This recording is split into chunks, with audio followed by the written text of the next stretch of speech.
তাদের প্রতি শ্রদ্ধা জানাচ্ছি।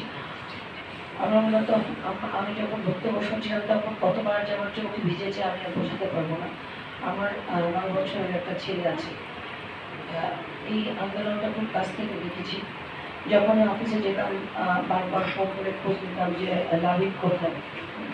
তখন 9 বছর ছেলেকে নিয়ে 9 বছরের ছেলেকে নিয়ে আমার যেখানে এত উৎকণ্ঠা ছিল, সেখানে আপনাদের যুবক ছেলেরা জীবন দিয়েছে দেশের জন্য, নিজেদের অধিকার প্রতিষ্ঠার জন্য। আসলে এই আত্মত্যাগ ভুলবার না। আর আপনারা যে হারিয়েছেন, আপনারা মূলত সন্তান হারানো হৃদয়ের একটা অংশ হারিয়েছেন। বক্তব্য আসলে দেওয়ার কিছু নেই, বক্তব্য দেওয়ার সুযোগও নেই, কারণ যে বিষয়টা, যে প্রেক্ষাপট নিয়ে, যে সাবজেক্ট নিয়ে আমরা বক্তব্য দিচ্ছি, এখানে বক্তব্য দীর্ঘায়িত করা যায় না।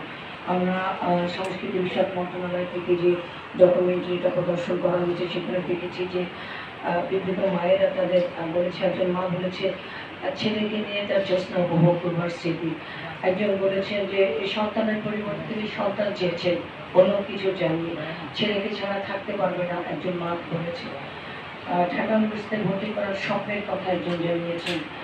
আমরা আনাসের মায়ের কাছে আনাস চিঠি লিখেছে, সেটা পড়েছি। আমরা নুরুল আফসারের মায়ের বক্তব্য শুনেছি ছেলেকে নিয়ে স্বপ্নের কথা। শহীদ শান্তর মা আমাদেরকে বলেছে যে একদিন আমাকে বলতেছিল যে ছেলে তো আমি ফিরে পাবো না, কিন্তু আমার ছেলের স্বপ্নগুলো যেন মরুভূমিতে মিশে না যায়, আপনারা সেই ব্যবস্থাটা করবেন। আমরা সেই জুলাই যোদ্ধাদের স্বপ্নের পক্ষে আছি।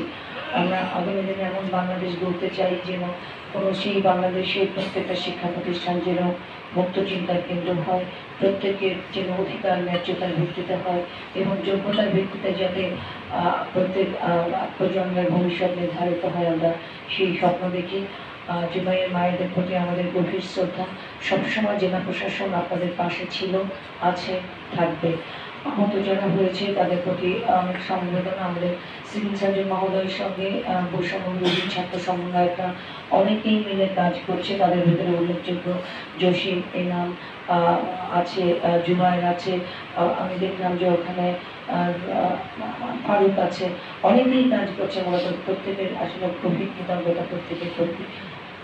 আমরা আপনাদের পাশে থাকবো এবং সবসময় আপনাদেরকে রিকোয়েস্ট করি, আমাদের মাননীয় বিভাগীয় কমিশনার কিন্তু অত্যন্ত পিতৃসুলভ এবং অত্যন্ত সফট মনের অধিকারী।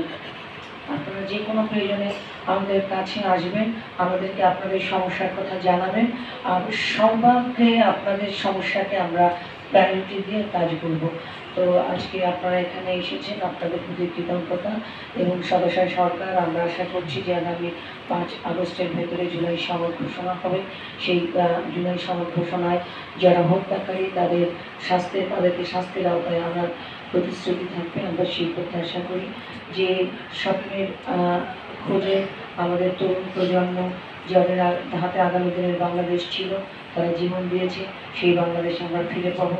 অবশ্যই তাদের স্বপ্ন বৃথা যাবে না, আমরা সেই প্রত্যাশা করছি।